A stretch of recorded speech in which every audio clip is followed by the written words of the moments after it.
Ang isusunod po naman, ito ang medyo may kahirapan, yung ventilator. Kasi po pagka dumami ang napunta sa ICU, dadami ang demand for ventilators. Ano? And at present, number one, the average number of ventilators in small hospitals is really very, very small fraction of what is really needed. And secondly, bigla pong humirap mag-import ng ventilator kasi nag-aagawan sa supply ng ventilator. So we have this project called Ginhawa, and actually we are already undergoing the final production of the 3 prototypes, and hopefully if the prototypes will work in our test patients at the ICU, we can continue with the mass production. Meron na rin pong mga identified electronics companies that are capable of producing this.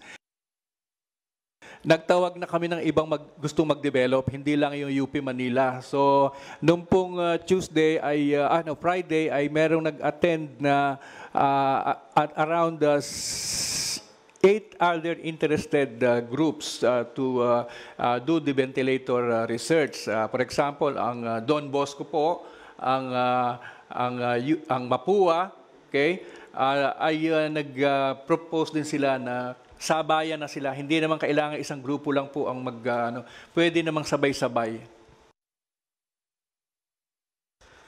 For the mobile clinic for LGUs, mobile clinic is a self-contained vehicle equipped with a medical team that can provide healthcare services. And mobile clinics may be a flexible and viable option for treating isolated and vulnerable groups, especially during the enhanced community quarantine. The setting up of mobile clinics in LGUs should follow these considerations. But before I enumerate what these considerations are, Mr. President, the provision of mobile clinics is already being done by the local government units, governors, the city mayors, and the municipal mayors as well. Anyway, the considerations in setting up mobile clinics are the following. The doctor consultation setup must include use of face shield, consultation booth with protective plastic coverings. Healthcare workers, doctors, nurses, pharmacists, dentists must follow the 1-meter distance from patients and wear face masks during consultations. Presence of security personnel is essential to control the crowd, specifically the patients seeking consultation. And lastly, the number of patients to be accommodated by the mobile health team should be limited to prevent mass gathering of people, which is consistent with our guidelines in the implementation of the enhanced community quarantine. Humingi po ako ng certain essential information sa Bureau of Immigration regarding yung actual na arrivals and departures plus yung mga carriers that continue to operate. Baka po ang Department of Foreign Affairs at saka ang Department of Tourism ay meron din pong sariling data. Pero meron po akong gustong report very briefly as to the status of international travel based on data supplied by the Bureau of Immigration, sir, if you don't mind. So, sir, although on a limited scale, patuloy pa rin po ang arrival at saka departure ng mga international passengers. Yung po mga parating, Mr. President, ang classification po nila, definitely yung mga overseas Filipino workers, seafarers, mga returning Filipinos po, mga returning residents, foreign spouses po nito mga bumabalik na Pilipino, pati po yung kanilang mga anak, diplomats, and also foreign crew na mga aircraft, vessels, and so forth and so on. Yung mga palabas naman po, yung mga departure, ang profile po ay karamihan mga overseas Filipino workers pa rin po na inauthorize natin na mag-work abroad. Mga permanent residents po abroad na mga Filipino, pero permanent residents abroad po sila. Student visa holders, at saka syempre po mga foreign nationals who want to return to their countries. For the period April 1 to 20 po, itong present month, ang overseas Filipino workers po na dumating ay nasa 16,744. Yun po namang umalis, palabas, na OFW, konti lang po ito, based on data ng Bureau of Immigration, 851 pa lamang po. Doon sa buwan na yon, itong April 1 to April 20. Yun naman po mga non-OFWs na Filipinos po na dumating, marami po, 27,062. At ang umalis naman po during the same period ay 4,164 lamang. Ngayon po, commercial flights ay nagpapatuloy pa rin po, pero on a very, very limited schedule ang kanilang arrivals and departures. Ang karamihan po sa mga airlines na ito ay kasama po ang Hong Kong Airlines, Cathay Pacific, Eva Air, All Nippon Airways, Royal Brunei, China Airlines, Qatar Airways, Korean Air, Asiana Air, Singapore Airlines, Japan Airlines, Kuwait Airways, Gulf Air, Malaysia Airlines, Etihad, Emirates, Jetstar, at Saudiya. Yun pong marami pong nagkaroon na repatriation flights para po doon sa mga foreign workers natin na kailangang ibalik dito sa atin or gusto na pong bumalik sa atin. So marami rin po yung bumalik na by way of repatriation. Yung sa mga foreign nationals naman po, ang arrivals po, hindi lang po declassified kung anong nationality, pero po for the same period, Mr. President, meron pong record ang immigration na dumating na 914 foreigners during that period of April 1 to April 20. That's the report of the Bureau of Immigration, Mr. President. I don't know if DFA or DOT would have something to add to this information. Yes, Verna. Yes. Mr. President, well, foreigners as a general rule are not allowed because all issued visas were canceled as of March 22. And all visa waiver agreements were suspended as of March 22. Definitely no tourists are allowed in the country. So those are allowed, as what Sec Guevara has mentioned, are foreign spouses and children who are traveling with the Filipino national, and foreign government and international organization officials and their dependents. Of course, the OFWs. But tourists, zero. Good evening, my countrymen. Nagpapasalamat ako sa inyo for heeding the warnings of government na mag-quarantine kayo para maprotektahan ninyo yung sarili ninyo at yung kapwa-tao ninyo kung maglabas kayo at makahawa.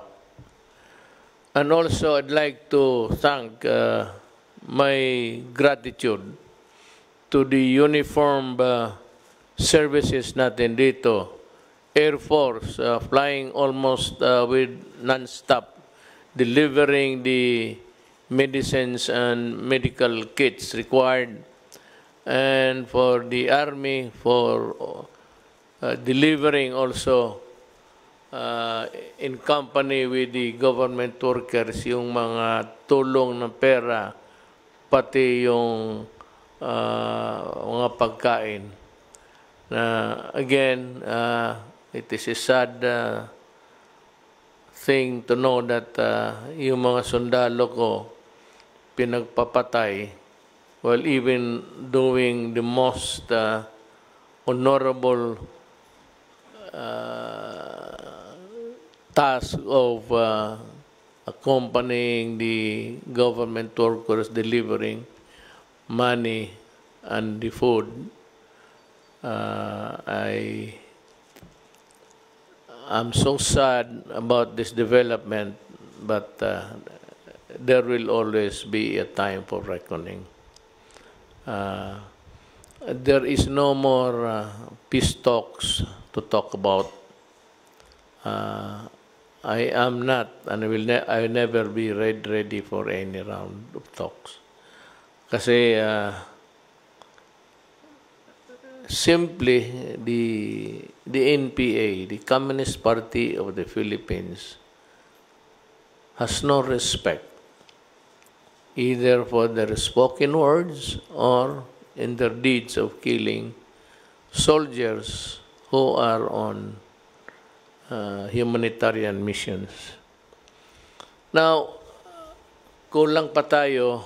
We are still in the process of magbibili pa tayo ng maraming personal protection kits for our frontliners at ating mga medical people.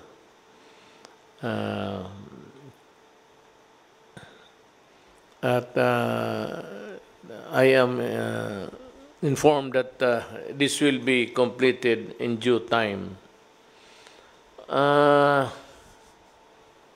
Ang utos ko ngayon is i-deliver ninyo yung medicines kay General Galvez, Secretary Galvez, sa kanya. Huwag na sa City Health because City Health has no manpower to attend to all of these things. Ito naman kasi sa Galvez, he can distribute the burden to the different participating government agencies. And for one, gusto kong madalian, so i-deliver ninyo ito if it's intended for the provinces outside of Metro Manila. Yung malayo, it's being ferried by plane. Yung malapit lang, of course, by land. Pero gusto ko na dumating sa madaling panahon. And to this end, I have requested na yung para sa mga malalayo na lugar, i-deliver na lang ng Air Force doon sa TOG at kunin sa TOG yung mga beneficiaries or recipient if they are near. But if it is intended for a place that's too far away and not easily possible, then we can use the military helicopters, but with one condition, that on the ground there are troops that will secure the crew and the equipment itself. Mahal yung helicopter ko at sayang. Let us not be reckless about this. Ngayon, itong complaints na naghihintay sila, nagpipila sila sa FDA, naintindihan ko yan. Sabi ko nga, nandito man si Attorney Domingo, the head FDA,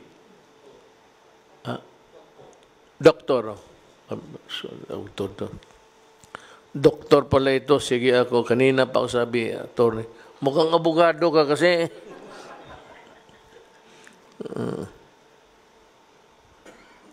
Kasi mama mo, abogado. Yung sabi ko, we are not operating under normal battle conditions, sabi ko. We are operating in a crisis. Kaya, sabi ko, for the FDA and yung kay Boy, Secretary sa DOST, magdoble sila ng tao, and the FDA, pati yung mga laboratories ng DOST Boy, your offices must run 24 hours. So magdagdag kayo ng maraming medtech o yung mga nakagraduate na ng doktor, naghihintay lang ng results, or anybody nandyan sa health services, if you want to give your services, volunteer. I have authorized this both this itong dalawang opisina, FDA pati yung DOST, to employ as much as many that would be required para magmadalian and to enable the agencies to work day and night. Sabi ko kasi we are fighting a warrior, a crisis. So yun ang gusto kong masabi sa inyo. And yung hindi pa nakatanggap, let us know by radio or what.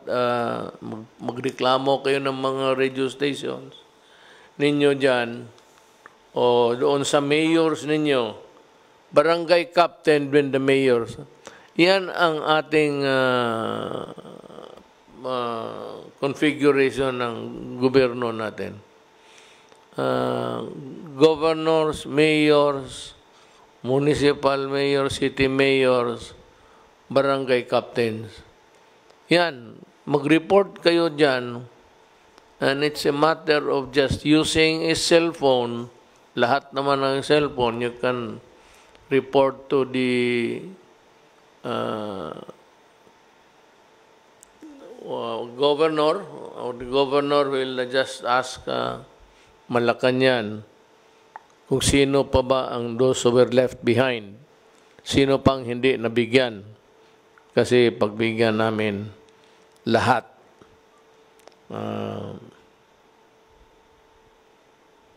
Itong sa transportation that would allow movement sa mga tao in areas under general community quarantine. Pero maghintay kayo sa final orders kasi pinaplansya pa namin to. Yung mga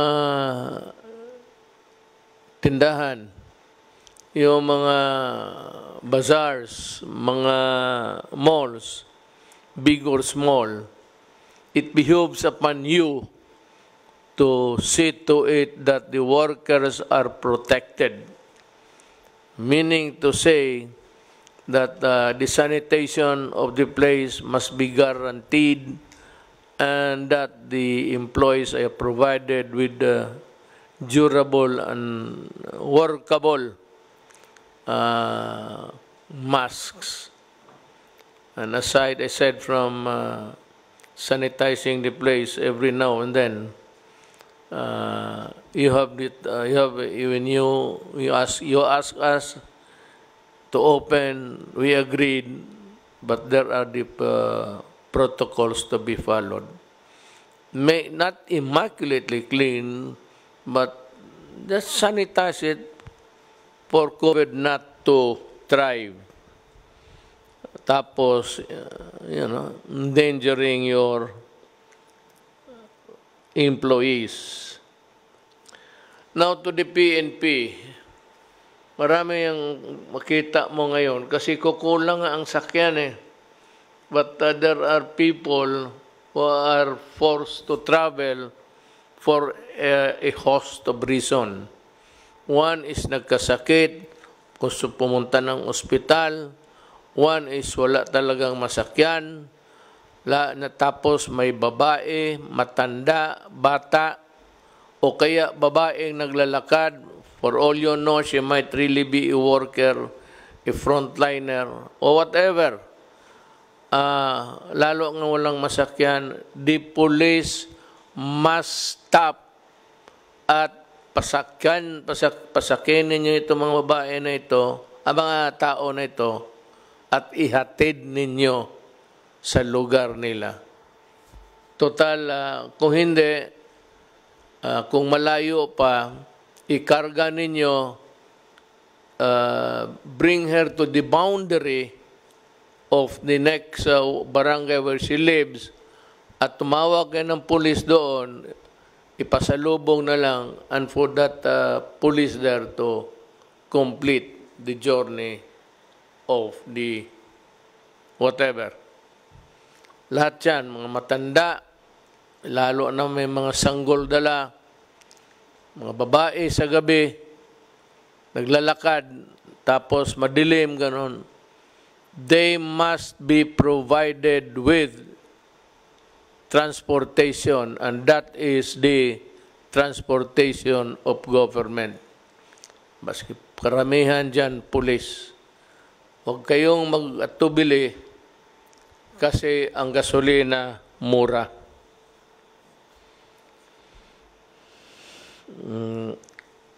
Yun lang man siguro. Wala naman akong malapit na. Yung iba naka-lockdown pa rin. Tayo, we might open partially. Construction workers, things like that. You wait for the... Lalabas na yung modified ang natin, quarantine. So we will allow sectors of society that are not, di talaga nagdidikit-dikitan. Ang problema nito kaya modified muna eh. Kasi kung magsiksikan kayo dyan sa LRT na naman, wala nang katapusan ang problema natin. It will never end. And it will bring us down and down. I'm happy to report that the Philippines has maintained its credit rating of BBB plus. Hanggang ngayon, yung iba nagbagsakan na. And because, bala mo bakit? Kasi naniwala kayo, yung iba kasi late nag-lockdown, yung iba kung ano pa, tayo sunod kaagad sa batas, pagsabi gawain to, tapos ang mga trabahante ng gobyerno, for the time na wala pang lockdown, mahusay.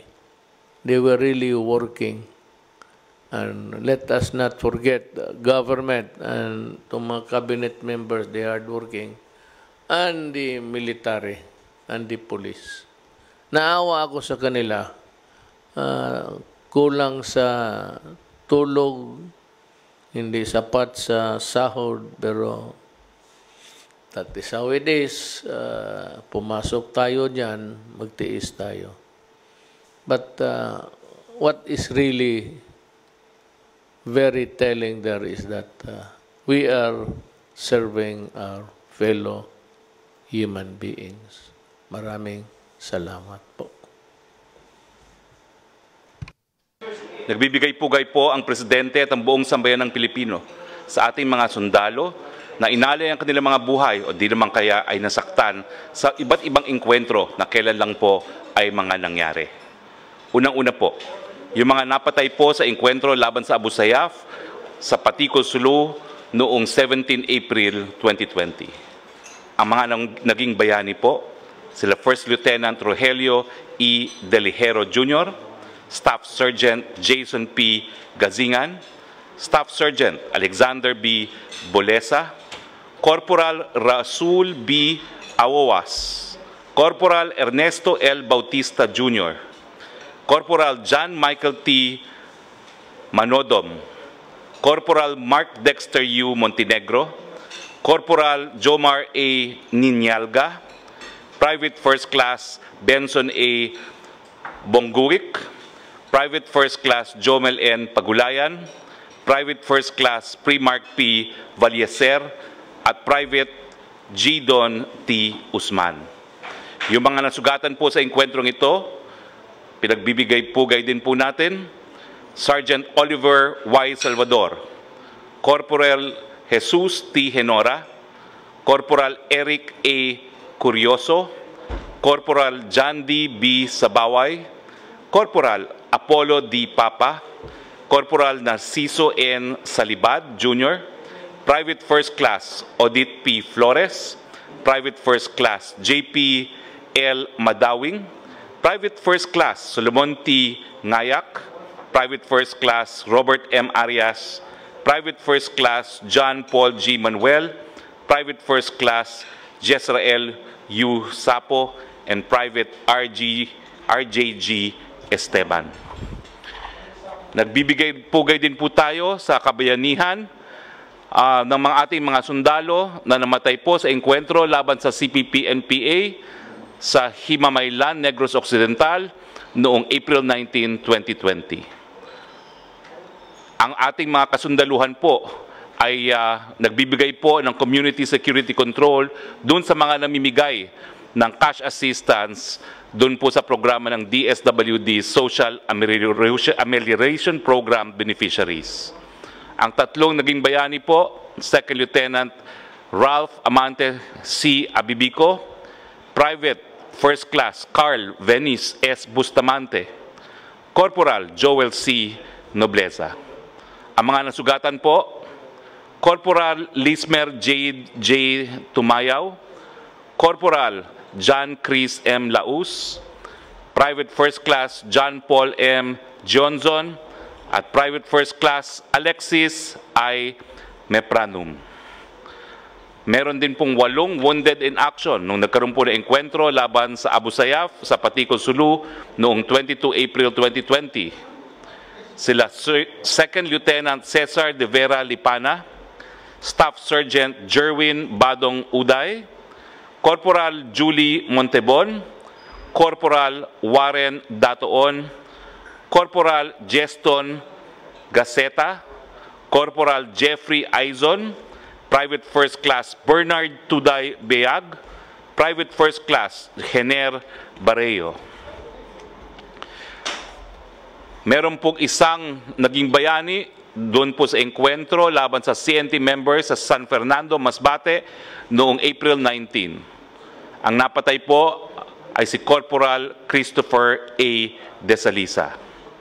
Doon po sa engkwentro laban sa CNT members sa Aurora noong 21 April 2020. Itong mga napatay po at nasugatan ay ganun din po, nagbibigay po sila ng advanced security patrol para po sa operation o para po doon sa mga namibigay ng cash assistance ng DSWD's Social Amelioration Program beneficiaries.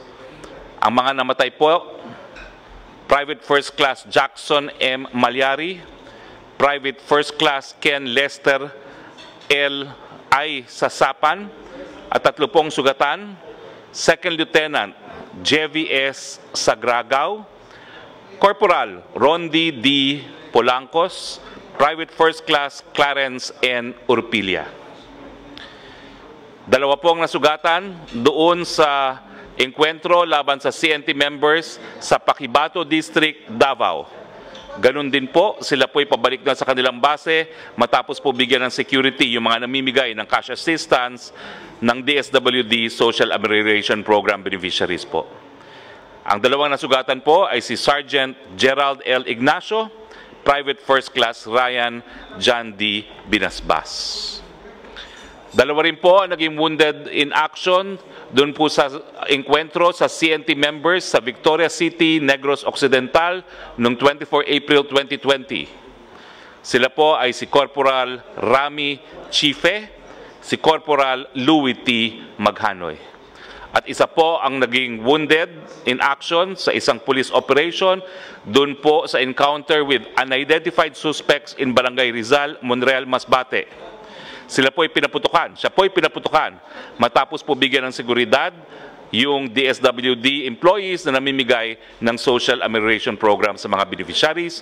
Ito po si Police Corporal Romel A. Bartoloy. Nagpapasalamat po kami dun sa ating mga bagong bayani at pinararating po ng Presidente at ng buong sambayanan ang aming pakikiramay sa mga namatayan at ang pasasalamat po ng buong bayan.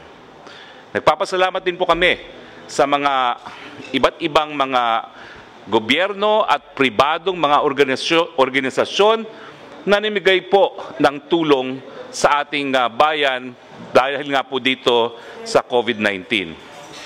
Ito po ay ang gobyerno ng Republic of Korea, ang gobyerno po ng United States of America, ang Ministry of Health ng Government of Brunei, Ambassador Wang Xilian ng China, International Atomic Energy Agency, Asian Development Bank, ang Taipei Economic and Cultural Office, si Senator Win Gatchalian at ang kanyang pamilya, ang Okada, ang Soler, ang Asian Gaming, Mr. Charlie Gonzalez, Mr. Simon Paz, ang Dating Daan, Ms. Grace Tan ng Jollibee Food Foundation, si Kenneth Yang po ng McDonald's Kindness Kitchen, si Frank Lau po ng Gloria Maris Green Hills, Mauro Agustins and Jerome Tuguin of KFC, si Dr. Jaime Cruz, ang Modern Cancer Hospital ng Guangzhou, China, ang Koho Kunshin Kokuakai Social Welfare Foundation, ang National Radio and Television Administration ng Fujian Provincial Administration of Radio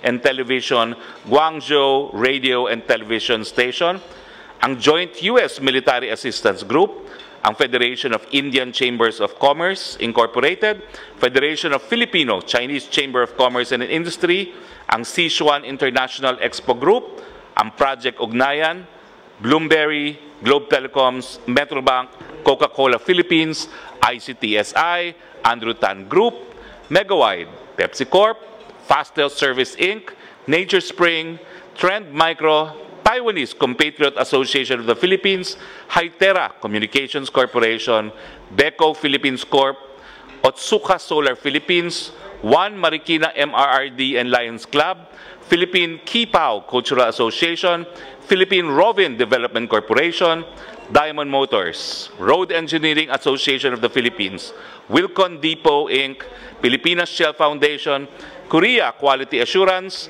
Shanghai Nanjiang, Korean International Cooperation Agency, Christ of Jesus Christ of Latter-day Saints, HTP Clothing, Deluxe Pharma International Inc., Mr. Ramon Tulfo, Mr. Nicky Romero, Mr. Raymond de los Santos, Mr. Carlos Gonzalez of GC8 Kenming Inc., Mr. Jacques Dupasquier, Mr. Kim Wong, AstraZeneca Pharmaceuticals Inc., Philippine Institute of Civil Engineers, Mandawi Foam, Denso Philippines, Vikings Luxury Buffet, Binalot, Heaven's Touch Cuisine, The Lunchbox Project, Frontline Feeders, Cebu Pacific, Safeguard, Bello Medical Group, Rabisco, Oyo Hotels and Homes, Boy Scouts of the Philippines, Towns Foundation, Art Relief Mobile Kitchen, Gokongwei Brothers and the Generics Pharmacy at Hotel Sogo.